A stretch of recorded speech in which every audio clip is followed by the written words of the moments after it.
அண்மைச் செய்தி.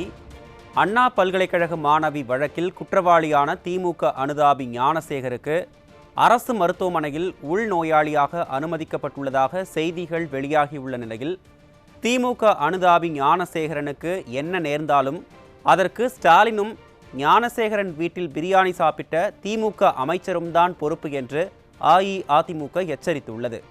இது தொடர்பாக அஇஅதிமுக வெளியிட்டுள்ள அறிக்கையில், ஏற்கனவே யார் அந்த சார் என்ற உண்மை தெரியவிடாமல் அவசர கதியில் முடிக்கப்பட்ட இந்த வழக்கை அஇஅதிமுக ஆட்சி அமைந்ததும் மீண்டும் விசாரித்து யார் அந்த சார் என்பது கண்டறியப்படும் என மாண்புமிகு புரட்சி தமிழர் எடப்பாடியார் அவர்கள் அறிவித்திருந்த நிலையில், ஆட்சி மாற்றம் ஏற்பட போவதை உணர்ந்துவிட்ட திமுக அரசு பயத்தில் பதற்றத்தில் காபந்து அரசாக இருக்கும்போதே இந்த வழக்கின் போக்கை ஒட்டுமொத்தமாக ஆதாரமின்றி முடித்துவிட வேண்டும் என நினைக்கிறதா என்ற சந்தேகம் தமிழக மக்களிடையே நிலவி உள்ளது என்று குறிப்பிடப்பட்டுள்ளது.